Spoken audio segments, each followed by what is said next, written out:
Okay, this may be a really great way, a smart way to pay for sneakers you may want. And no, I don't mean sneaker reselling. Okay, before we get started, PSA, this is not me telling you how to spend your money, because it's not what I'm ever telling you, okay? It's not. But someone will hop in the comments and say, I'm telling you how to spend your money. Let me be clear. I care and I don't care, actually, how you spend your money. I care to the extent that I would love for everyone to be financially stable and to be able to easily fund their needs, but then also their wants and plan for their future, because future you is absolutely relying on current you. I would love that for everyone. And if you receive positive messaging from my videos, from how I may choose to handle money, the different lessons that I've learned, then great. I love that. You guys share that in the comment section. I appreciate you. In the same breath, I also don't care, because you could spend all of your money, it doesn't affect me. You could save all of your money, it doesn't affect me. You can do a mix, it doesn't affect me. You can be as reckless as you want and be destitute, that also doesn't affect me, okay? So this is not me telling you how to spend your money. But there is certainly, I think, a smart way in which one of my subscribers commented in a video, and I wish I could find it. I've been searching for it. So if you happen to watch one, thank you so much for inspiring this video. Go ahead and comment below, because you really did. You kind of touched on something great here. So, in terms of buying sneakers, right? Some of us have decided to pull back. Nonetheless, you're still the one having to pay for these shoes, right? So, is there a smarter way to pay for them? I certainly think that there could be. I guess another PSA, if your money is really just that long, okay, where a $150 shoe, a $250 sneaker is like 2% of your take-home pay, you probably are not trying to figure out like the smartest ways to be able to pick up sneakers. Like, you're good, you're fine. This is probably a drop in the bucket for you, so I totally understand. This video may not be for you. That's cool, and if you're still watching, I appreciate you. This subscriber brilliantly said they're actually using the interest earned on their high-yield savings account to pay for the sneakers they want. Now, I'm not sure if it's all of the interest earned, let's say in a month's time, or just some of what's earned in their account, but nonetheless, I really like this approach, and it's not a foreign concept, right? It's not something that's brand new or groundbreaking, because it's actually something all of us should be familiar with. Okay, what I'm talking about now is the concept of your money making you money to fund things in your life. Again, that's not a new concept. This is what we all hope to experience in retirement. You live off the money from compound interest that's accumulated in your retirement account. The rule of thumb is usually 4% per year will be withdrawn from your retirement account. And there's a pretty cool and easy way to find out how much you need for retirement. Let's say, for example, you intend to live off $80,000 per year. Take that $80,000, divide it by 4% or 0.04, that equals $2 million. That $2 million nest egg is what you would need so that you could safely withdraw $80,000 every year to live on in retirement.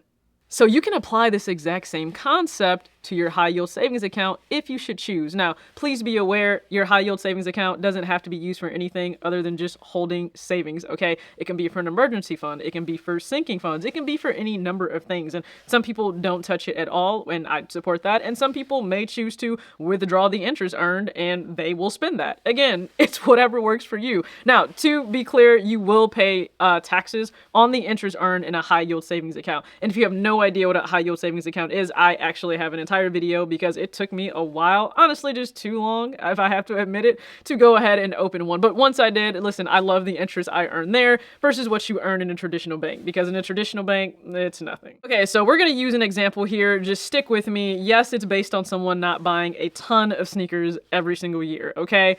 It's not based on what you see on a day-to-day basis on sneaker YouTube of someone buying 4 to 5 pairs of sneakers a month. And I have a video already on the channel from last year on why we think that's normal, but it's really not that normal, okay? And it blows my mind every day for, the responses or kind of the reactions I get, or how people feel in the fact that I've chosen to step back from how many pairs I buy.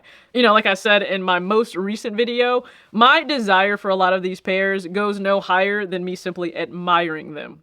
I can admire the hell out of these shoes. It doesn't mean that it moves past that point and where I actually desire to spend money on them necessarily or feel the need to have them in my closet. I don't. And I love where I am right now. And for the pairs that I buy, trust me, they get thrown on a lot. That P6000 metallic silver, wear it all the time. And I get compliments all the time too. So you never know the pairs that will turn heads. But okay, so for the high yield savings account, we're going to use the example of a scenario setup, okay? So I'm going to say the starting balance for this person is $10,000. Now, why am I starting there? Well, I would really hope for, adults, especially past a certain age, that you have $10,000 that's available in a savings account, okay? Because listen, one slight emergency, okay, can certainly possibly cost that, okay? And I would say you could have this separate from like a main emergency fund. That would actually probably be better. I would just say that, but do what works for you. So let's just say starting balance in a high yield savings account is at 10%, right? Or is at $10,000. You're going to take that $10,000, you're depositing that into a high yield savings account.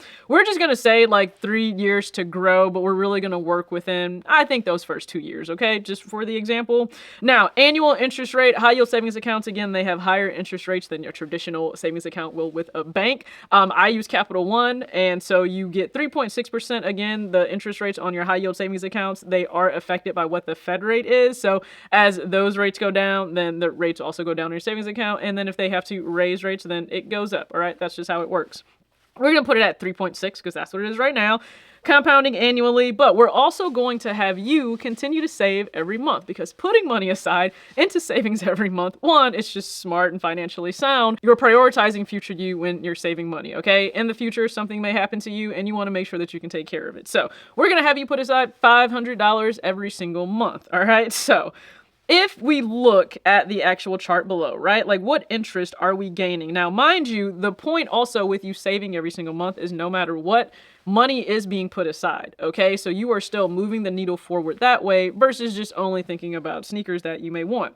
So if we look at, and I'm basing this off of 2025, okay? So let's just say you start this in 2025. So if we look at 2026, you had $458 accumulated in interest. I'm going to bump that up to 2 years. So year 2027, $1,149. I'm going to make that easy for math and just say $1,150, okay? So within 2 years, $1,150. Again, also for the example, you've pulled back. You're not buying a ton of pairs every single year. Let's just say maybe you're at 3 pairs, right? Like there's 3 solid pairs that you're buying every single year within this 2 year time span. So if I look at $1,150, okay, and we're going to do the math here, divided by, let's just say 200, because the average pair is going to be about $200, even though that price is creeping up now.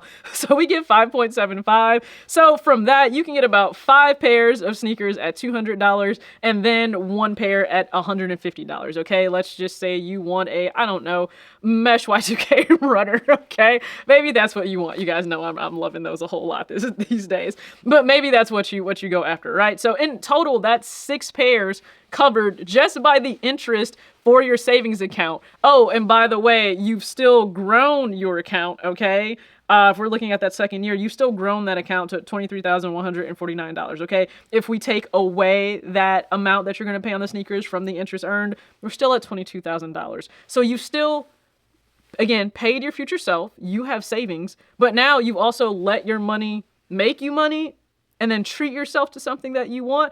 I think that's listen, I like the approach. I really do. I like the approach. So to whomever commented that, I really hope you see this video and comment below because again, one, you guys inspire videos. You really do. It could be, you just sharing your experiences that inspire videos. Sometimes rants are inspired. And, just as a friendly reminder, the platform of YouTube is for creators. It could be anyone to get up and share their thoughts, their perspective, right?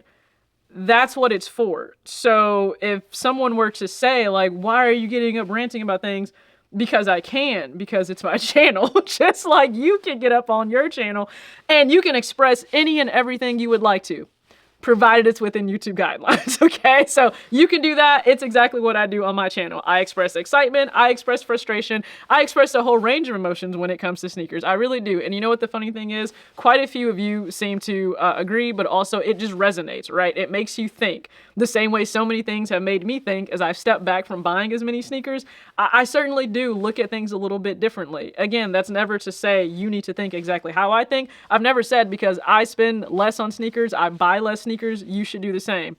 That would be asinine because you're not me and I'm not you. Okay, so again, go ahead and comment your thoughts below. Have you ever thought about potentially buying sneakers this way and letting the money that has already earned interest in an account pay for the shoes that you may want? Again, comment below. I'm actually pretty happy right now because I sold 2 sneakers earlier this morning, and that means that those are shipped off. Those can actually be utilized by somebody because they certainly weren't being worn by me. I could choose to put that money towards whatever else. Could it be a sneaker?